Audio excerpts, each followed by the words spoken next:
What is going on, everyone? Welcome back to this week's installment on The Lake Show, and I really appreciate you all making me a part of your day again. Now, I still apologize for last week being a shorter episode due to time constraints and my work schedule. I didn't have enough time to really put out an in-depth analysis episode like I typically like to do on a week-to-week basis, but I still really appreciate you all being patient with me, and that episode still did very well. So last week, obviously, I talked about Week 6 in college football. This week, we got Week 7, and then Week 6 in the NFL to go over. But last week, we all know what happened when Alabama went on the road to Vanderbilt and got shockingly upset by Vanderbilt. They were 0-60 going into that game against the AP Top 25 in the history of college football. So still, shout out to Diego Pavia for Vanderbilt, quarterback. They did fantastic, and they really threw college football into a loop. And a bunch of other games happened in this past weekend that is going to really, throw college football into another loop. And then we got a couple NFL games we're going to go over and a couple NFL stories. There's just a lot of crap going on in the NFL, especially when it comes to certain teams and the way they're playing right now. Oh, I'm going to go on a tangent for at least 2 of them, maybe even 3. We'll see. But as you all know, I'm a Bucked Up ambassador, everybody. So just use promo code SHOW32, get yourself 20% off any and all pre-workout orders at buckedup.com. So we're going to get started today. Like I said, college football, Week 7. We are a little bit over halfway. We're halfway through the college football season. A lot of teams 6-0, a lot of teams 5-1, a lot of teams 5-2. We're midway through the college football season, but it is already shaping up to be one of the craziest endings, especially when it comes to the college football playoff, it being 12 teams now. It's going to be a dogfight the rest of the way because of certain matchups and certain teams, the way they're playing right now. So we're going to go over a couple college football games that happened over this past weekend. Don't worry, guys, you won't be hearing me talk about Miami, if anything, just when I'll be making my college football top 10 list in the coming minutes and probably in the next 15, 20 minutes. So you'll all hear Miami talk when that happens, but Miami was on a bye week, and we had a bunch of other top 10 matchups. October 12th was one of the dates that was circled on the calendar for a lot of college football fans as far as high-quality games that everybody wanted to see. So let's start off with the Friday night game, Friday, October 11th. Cam Rising is finally back under center for the Utah Utes. I know he's been dealing with injuries. It seems like he's been injured like a million times over the past 3 years. It just seems like this is the Cam Rising we're all used to. But, I thought when Cam Rising went out, I thought Utah's college football playoff hopes, they went out the window. Because realistically, Cam Rising, you could think of him as one of the better quarterbacks in college football. Maybe not to the level of Cam Ward, Jackson Dart, or Shedeur Sanders, for that matter, or Arch Manning, or Quinn Ewers, Jalen Milroe. The list goes on. But Cam Rising is still a quality quarterback. Well, except for playing Arizona State on the road this past week. Arizona State upsets Utah 27-19. And Cam Rising went 16-37, little over 200 yards, 209 yards passing, and 3 interceptions. This is not something we are used to from Cam Rising whatsoever. I don't understand it. I don't. Now, injuries linger. It happens. Injuries hinder your progress coming back onto the field. But, when it comes to the college football playoff outlook, Utah's out. Utah's done. Their season, pack it up. It's over. They're all done. So that was just the Friday night game. I was out eating dinner, and that's the game that was on. It was an interesting game. I didn't expect Utah to lose this game because honestly, Arizona State's nothing to brag about, but Arizona State is 5-1, and now Utah drops to 4-2 on the season, and more than likely their college football playoff hopes are done. Out the window. Goodbye, Utah. Goodbye, Cam Rising. Cam Rising's really good in the new NCAA football game for all those who don't know. He's really good. Utah's a heck of a team to use in that game. Not in real life. So now let's move on to the slate for the Saturday games, the October 12th games. First game we're going to talk about. We're going to talk about the Red River Rivalry. Renewal between Texas and Oklahoma. Number 1 Texas against number 18 Oklahoma. 6-0 versus 4-2. Well, now 6-0, and Oklahoma's 4-2. But Texas beats the brakes off of Oklahoma 34-3. So when it comes to, obviously this is Quinn Ewers' first game back. You know, he did okay. 20 of 29, 199 yards and a touchdown. That's fine. You know, lingering injuries, like, we understand. But Quinn Ewers is still one of the top 3 to 4, 5 quarterbacks in all of college football. There's no doubt about that. But when you look at Oklahoma, this is one of the games we're really going to dive in deep about, just because Oklahoma, I talked about it a little bit a couple weeks ago, whereas my whole life, when it comes to Oklahoma, I've always known them for offense. Always. I have never mentioned anything really notable about their defense over the past 15 to 20 years. It's been all offense. Now, partially due to Coach Stoops, and also due to Lincoln Riley being there for so many years. But think about the offensive firepower that Oklahoma has always had. They had Hollywood Brown. They had CeeDee Lamb. They had Sterling Shepard, Baker Mayfield at quarterback, Kyler Murray at quarterback, Jalen Hurts at quarterback. Like, they've been spoiled with quarterback talent over the past 15 years. Like, they're up there with Ohio State when it comes to teams I have said that have been spoiled with quarterback play over the past 2 decades, really. But Oklahoma is carried by their defense now. And, you know, they did well in the first quarter. They had a lead over Texas in the first quarter, albeit 3-0. But then Texas turned it on. 21 unanswered points in the second quarter, and then they went on a 31-3 run after that. So the final score, 34-3. I just don't understand how bad Oklahoma can be on offense. I know Hawkins, their freshman quarterback, yes, he has potential for the future, but their offensive line is horrible. Now, be it that no offensive line really in college football matches up super well with Texas. Texas is just, you know, they're the best defensive front in all of college football right now. I can make that argument. Some may say Ohio State. Some may say Oregon. Some may say Bama or Georgia or Miami. Texas is up there with the elite of the elite when it comes to defensive fronts in all of college football. But Oklahoma has no sense of offensive line. They can't move the football whatsoever. You know, I miss the days of watching a high-flying Oklahoma offense, a high-firepowered Oklahoma offense with Lincoln Riley, but those days are clearly long gone, as Texas beats the brakes off of Oklahoma 34-3. Ever since they hired Brent Venables at head coach, I thought Brent Venables was good. He was defensive coordinator at Clemson forever for all those national championship teams that Dabo Swinney won. But he does not know offense, clearly. He doesn't. Jackson Arnold at quarterback, he's not it for Oklahoma. And Hawkins, their freshman quarterback, it doesn't seem like he's it either. Now, he's a freshman, so give him time, a little bit of time. But at the same time, you know, Oklahoma's offense is completely inept. They're carried by their defense, and that's a terrible recipe when it comes to SEC football. You could possibly get away with that in the Big 12.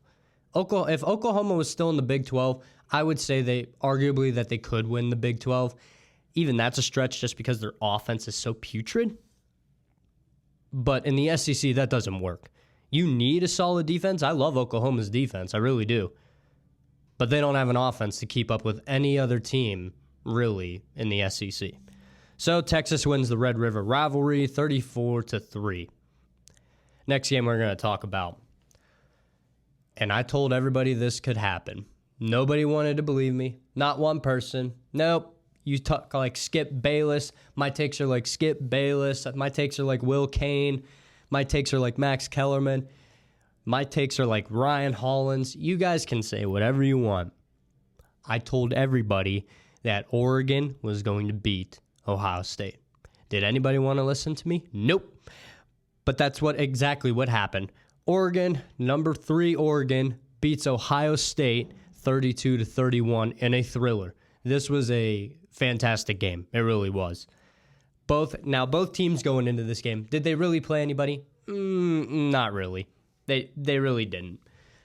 But I knew this would be a good game just because of the two offenses. Now, Ohio State had the 4th-ranked offense in all of college football. And I believe it was Oregon was at 41 or 31 when it came to total offense. Now, that's mainly due because of the early struggles with their offensive line for Oregon. They're still undefeated, but they struggled against Idaho. They struggled against Boise State. Again, everybody struggles against Ashton Jeanty at running back for Boise. But moral of the story, Oregon needed time to right the ship. Oregon needed time to get in gear and make those necessary changes at the offensive line to best suit their scheme. And Dylan Gabriel, he played really well. 23-34, 341 yards and 2 touchdowns. And the running back, James, had 23 carries, 115 yards and a touchdown. So here's my whole thing with Ohio State. They're still going to be in the mix, and they're still probably going to win the Big Ten. Possibly. It depends how much more, like, how else everything else turns out, really. Now, I know Ohio State plays Penn State real soon. That's like a do-or-die game for Ohio State because Penn State's undefeated right now. I thought they would have lost to USC, but they didn't. They got lucky in overtime. But when it comes to Ohio State, I think it's do-or-die time for the Buckeyes. It's do-or-die time. You got to run the table, and you got to hope other teams lose along the way. I think you need a little bit of help right now because Oregon's 3-0 in Big Ten play right now. I think they can run the rest of the table and make it to the Big Ten championship. Ohio State, they need to run the table to make it back to the Big Ten championship game. But I don't put it past Penn State beating them, possibly. I really don't. Now, Will Howard, he didn't play bad.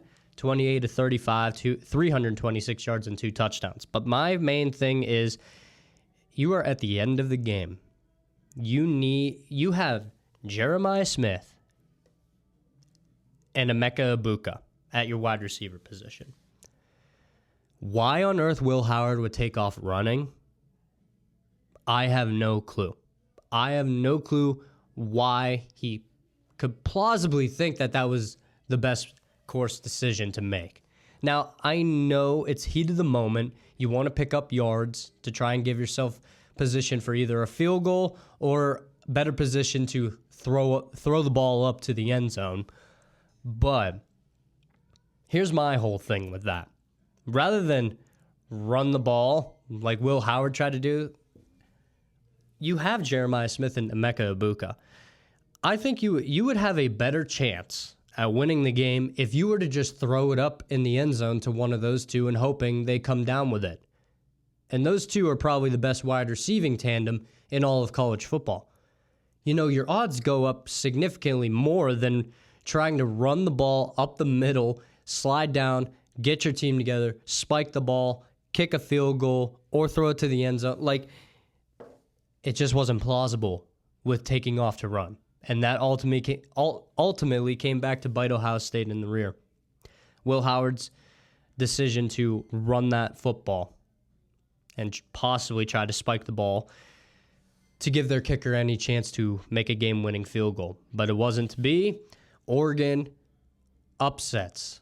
I think you could consider it an upset. Oregon 32, Ohio State 31. Going forward for the Buckeyes, I don't know. It's going to be a tough road ahead for them. They got to get in gear because it's going to be a very, very tough road ahead. They got Penn State real soon. And, you know, Penn State, they're looking really good with Drew Aller at quarterback. And speaking of Penn State, that's the next game we're going to talk about. Number 4, Penn State survives USC 33-30 in overtime. I said that USC would have made this a game. Personally, I thought USC would have won this game just because I know Penn State's good, but it's like the same thing with virtually every other team in the top 10. Who have they played? Penn State really hasn't been tested. And I believe they struggled against Illinois or Indiana a couple weeks ago. I forget the team that Penn State struggled against a couple weeks ago, but they did. So that's why I was worried, and that's why I figured USC could beat Penn State. They really could. And I was nearly right. I really was. So overtime, USC gets the ball. They shank a field goal. And then Penn State, with the possession right after that, kicks the game-winning field goal to survive in overtime in the Coliseum at USC. Georgia handled business against Mississippi State 41-31. Yeah, handled business. I don't know what's going on with Georgia. Ever since that loss to Bama, they've been like, I don't know. I don't know what's up with their defense because Mississippi State is 1-5. There's no reason they should have put up 30 against the Dogs, but this is college football. Crazy things happen. Alabama survives South Carolina 27-25. Now, I don't know what's going on with Jalen Milroe. I really don't. But ever since that loss, it really seems like this Alabama team is not buttoned up whatsoever. I found a great picture that describes Alabama right now. It's like a side-by-side comparison. You have Kalen DeBoer after this game, smiling happy, talking to the reporters like coaches do after games, smiling happy that they survived 27-25 against South Carolina. And then it showed a picture of Nick Saban in the 2012 National Championship against Notre Dame. They were winning 42-14 at that time, and Nick Saban is hot-headed, screaming at the officials because of certain play calls and everything like that. That's the difference between Saban and Kalen DeBoer. That is why, everybody knew that Kalen DeBoer was a good coach. Coming in, I thought he was a good coach, and I still think he is a good coach. He's no Nick Saban. Nobody in college football is Nick Saban, and I don't think anybody in college football is going to mimic the intensity that Nick Saban approached the game of coaching to. I don't think nobody will ever be as intense of a coach and demand more out of their players than Nick Saban. But it just goes to show you how unbuttoned up Alabama is. I don't understand it. I understand it just because it's not Nick Saban's team anymore. Nick Saban isn't there. But Nick Saban never would have lost to Vanderbilt. And if they did, somehow, Bama would have came back and beat South Carolina by 40. That's the reality of what would have happened. First of all, Nick Saban never would have lost to Vanderbilt. But Nick Saban has lost to SEC teams in that fashion the way Bama lost to Vandy last week. Nick Saban has lost games like that. But the week after, it's a completely different Alabama team. Accountability, discipline on the football field. Nick Saban embodied all of that as a head coach too, and he demanded the best out of his players. He really did. And it just goes to show you that the Nick Saban era is clearly over. Those Alabama teams are over. Now, Alabama still survives 27-25.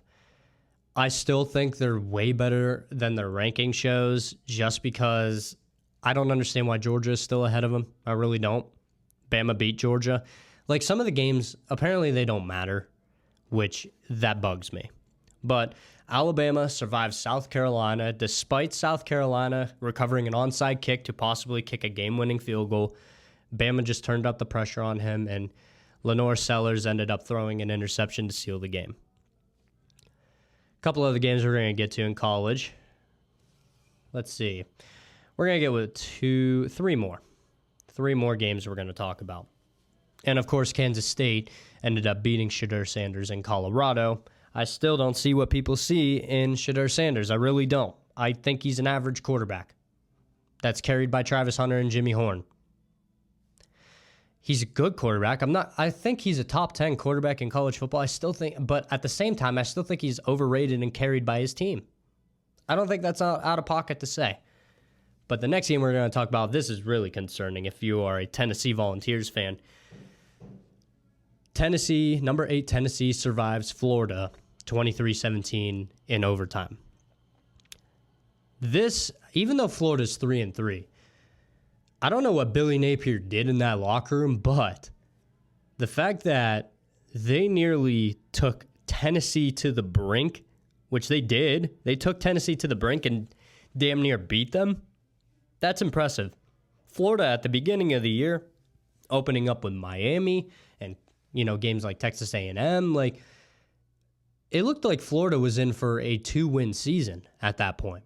It looked like Billy Napier completely lost the locker room. But he's starting to right the ship a little bit. Obviously, Tennessee bounced back after that loss to Arkansas last week, which dropped them to number 8 in the AP poll. But Nico Iamaleava didn't play particularly well in this game. 169 yards passing and a touchdown. Tennessee's got to wake up real soon because, it's still a gauntlet in the SEC. The SEC and the Big Ten are really shaping up to be very, very interesting. Who knows how it's going to turn up? I want as many upsets as possible, unless it's at Miami. I don't want that. But the more upsets, the more chaos there's going to be at the end of the year when it comes to the playoff committee and their selections, and I'm all for it. So Tennessee survives Florida in overtime, 23-17. Ole Miss against LSU. LSU beats number 9 Ole Miss 29-26 in overtime after Garrett Nussmeier hits Lacey in the back corner of their first possession in overtime. LSU wins 29-26. A Lane Kiffin team having a mid-season skid. Tell me if that sounds familiar. Anybody who watches college football knows Lane Kiffin's a good coach. He really is. And I like Jackson Dart, quarterback for Ole Miss. I think he's a top 5 quarterback in college football. But when it comes to Lane Kiffin teams, there's a reason they never run the table. They're never buttoned up. It seems like they always drop games that they shouldn't. And that's what happened. This is a completely different LSU team from the one that lost to USC in week 1. Garrett Nussmeier is playing really, really good football right now. And LSU is 2-0 in the SEC, and they're going to start making waves in the SEC going forward. Like I said, the SEC is going to be a complete dogfight to the very end. And then one more game we're going to talk about before we transition to the NFL. Well, I'm going to give you my top 10. Well, I'm going to tell you the AP top 10 now and then my top 10. So right now, we're going to talk about Ashton Jeanty and Boise State. So Boise State, they're 5-1. Only loss coming to Oregon, who just beat Ohio State, which doesn't look like a bad loss on their resume because they had Oregon on the ropes that entire first half. But Ashton Jeanty continues his dominance. 31 carries, 217 yards, and a touchdown. Why does Ashton Jeanty stand like Michael Myers in the backfield? Look at this picture. That's so menacing. Can you imagine? I couldn't imagine just being on defense and then watching a running back just stand there like Michael Myers is on Halloween. But Ashton Jeanty is just, he's unreal. He might be a generational running back. I know it's against inferior competition, but the next game is going to be, for Boise, is actually going to be probably the biggest of the year when it comes to a group of 5 team. You got Boise State 5-1 going up against UNLV 5-1. Those two are the head horses in the Mountain West and who will possibly represent the group of 5 schools in the college football playoff. So when it comes to Ashton Jeanty, this is a big week coming up. But he has 126 carries on the year, 1,248 yards, 17 touchdowns, and averaging 9.9 yards a carry. This dude is averaging 10 yards a carry, even in group of 5 play. That's unprecedented and that's unheard of. It really is. Like, tip of the cap to Ashton Jeanty. He's immaculate. Best running back in college football by a country mile. Not even close. I think the next closest when in terms of rushing yards in college right now is like at 700 yards. 548 yards short of Ashton Jeanty. I think Ashton Jeanty's making his push for the Heisman. I think he's top 2 right now in the Heisman voting, and I don't think he's 2 right now. So here's the AP top 10 right now. That was just released on Sunday. Texas 1, Oregon 2, Penn State 3, Ohio State 4, Georgia 5, Miami 6, Alabama 7, LSU 8, Iowa State 9, Clemson 10. So now, time for an installment of Laco's list. This is my top 10. So Texas, Oregon, and Penn State, they're going to stay the same. Ohio State, I will also keep the same at the 4th spot. I would put Miami up at 5, Alabama at 6, Georgia at 7, because the games have to matter. Miami's undefeated, but they're still struggling to beat opponents. So, but I still think Alabama's better than Georgia. They beat them one on head to head. So I would have Miami at the 5 spot. I would have Alabama 6, Georgia 7. I would keep LSU at 8. I'd move Clemson to 9. And honestly, the way they're playing, I would put BYU at 10. They're another group of 5 team that's going to make waves to try and make that final slot in the college football playoff. It's completely plausible. Also, the fact that Army and Navy are both ranked in the top 25 now, and they are just beating the brakes off people. If the Army-Navy game has implications on college football playoff seedings, that'll be the biggest game of the year. So that's another installment of Laco's list. I think it's cheesy, but I also think it's cool. But that's my top 10. Texas at 1, Oregon at 2, Penn State at 3, Ohio State 4, Miami 5, Alabama 6, Georgia 7, LSU 8, Clemson 9, and BYU at the 10 spot. And now we're going to go over a little bit about NFL. And we're going to go over the scores real quick. So the Thursday night game of last week, 36-24, 49ers over the Seahawks. We had the Bears dismantled Jacksonville 35-16. The Packers beat the Cardinals 34-13. Colts took down the Titans 20-17. Texans 41, Patriots 21. So Texans really took care of business. The Buccaneers handed belt to ass to the Saints 51-27. Eagles beat the Browns 20-16. No shock there. The Ravens beat the Commanders 30-23. Chargers over the Broncos 23-16. Steelers 32, Raiders 13. The Lions, again, belt to ass against the Cowboys 47-9. Then we got the Falcons 38, the Panthers 20. So we're going to talk a little bit about the Steelers and the Browns, just real quick. When it comes to Pittsburgh, now I know Najee Harris had a 100-yard rushing game.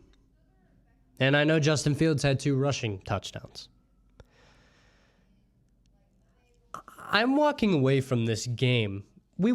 Pittsburgh won 32-13, improved to 4-2 on the year. Yes, we get that. Their offense is still putrid, in my opinion. I don't know. Like, it really bugs me watching the entire Steelers defense and offense. You know, obviously the defense showed up from a week ago. Compared to Dallas, compared to now, like, they did well today. But Justin Fields, 14-24, 145 yards. No touchdowns, no picks. 75.9, 74.7 QBR with a passer rating of 75.9. He did average. But he also had 60 rushing yards and 2 touchdowns. And like I said earlier, Najee Harris, 106 rushing yards and another touchdown. Pittsburgh still has no other weapons on offense that consistently show up. Our leading receiver was George Pickens, finally, but it was only 53 yards. We need to get him involved more. It bugs me that we don't get him involved more. But watching Pittsburgh right now, it just, something needs to change. Luckily, it was the Raiders. Pittsburgh should be 5-1 right now because there's no reason Pittsburgh should have even come close to losing to the Cowboys last week, but that happened. But Pittsburgh's offense still manages to look inept while scoring 30 points in a game. But hey, that's why I'm not coaching, right? I keep telling everybody that there needs to be change in the Steel City, and I think some Steeler fans and Steeler friends of mine would heavily agree with me now. When it comes to the Browns, switch to Jameis Winston, please. Even like against the Eagles, Watson didn't even necessarily play bad. 16 to 23, 168 yards, no touchdowns, no picks. But he had a QBR of 34.6 and a passer rating of 90.5. Maybe that's also because of drops, possibly. But he's getting sacked left and right. He got sacked 5 times against the Eagles. This is not sustainable. This is really, really not sustainable if you're a Browns fan. Personally, here's the thing. You are going to be paying Watson either way. You will be paying Deshaun Watson to either start for your team, which he's not doing anything for you right now, or you're going to be paying him to sit and let Jameis Winston take over, which at this point isn't necessarily a bad decision. The inept quarterback play for Cleveland over the past 30 years has been nothing short of disastrous. The best quarterback in that time frame, 2 of them at least, the best ones that Cleveland has had over the 20-year stretch, was Colt McCoy and Baker Mayfield. Those are the 2 best quarterbacks, in my opinion, that Cleveland has had over the past 20 years. And they let Baker walk because they thought they can do better with Deshaun Watson. Well, guess what? He's a shell of his former self. He's not a good quarterback at all. At all. And don't even get me started on another quarterback controversy talk. We're going to talk about Brock Purdy next week. We're going to talk about them next week. But I also want to talk about the Lions and Cowboys game. Thoughts and prayers out to Aidan Hutchinson, who broke his leg. This is very detrimental for the Lions going forward, especially on their defense, because Aidan Hutchinson has he started to make waves as the next great pass rusher in the league, up there with Myles Garrett and TJ Watt. I think you can make the argument that it's TJ Watt, Myles Garrett, and Aidan Hutchinson, no particular order, but as the best pass rushers in the entirety of the NFL. So thoughts and prayers out to Aidan Hutchinson, wishing him a speedy recovery. But let's talk about the game itself, where the Lions put belt to ass to Dallas, 47-9.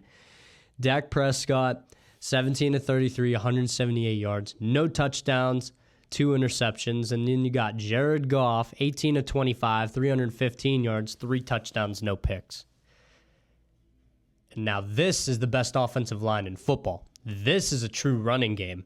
The dual-headed monster between David Montgomery and Jamyr Gibbs is scary in the NFL. And I know David Montgomery just got a hefty extension for 2 more years worth $18 million. And Jamyr Gibbs is still on his rookie deal.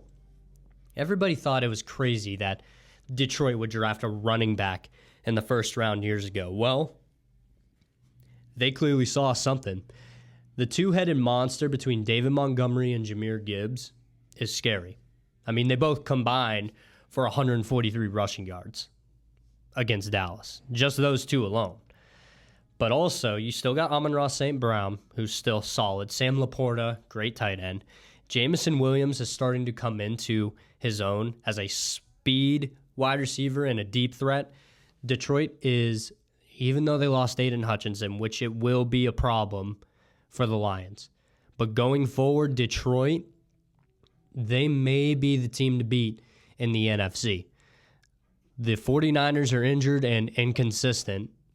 I can't really think of any other team in the NFC that has the biggest Super Bowl aspirations right now than Detroit. I think Detroit's out on a mission, and I think they are going to end up in the Super Bowl this year. I really do. This is the best offensive line in football, and this is probably the best 1-2 punch running back combo in the entire NFL. And when it comes to the Dallas Cowboys, Dak Prescott looking like garbage, but at the same time, only CeeDee Lamb shows up for them because Jerry Jones refuses to pay any money for any additional help. If Jerry Jones doesn't draft a skill position player, guess what? Dallas doesn't even pay for him. So Dallas gets smacked around by the Lions 47-9. Detroit laid the wood. Wow. And that's going to wrap it up this week on the Lake Show, everyone. Again, I really appreciate you all making me a part of your day. Keep on liking and keep on subscribing. You're really helping the channel grow, and I couldn't be more blessed and more grateful to have you all join me today. I'm your host, Dominic Lako. God bless. I love the chase and the hunt, and I set the pace when I'm running. I always take what I want, and I always give it 100. Don't need a bank, no, I'm funded. Play the game like it's nothing. I'm always thankful for something. Don't take for granted, stay humble. Now wake up! It's time to look at the enemy. Look in the mirror if he is no friend to me. It's not working out, maybe it's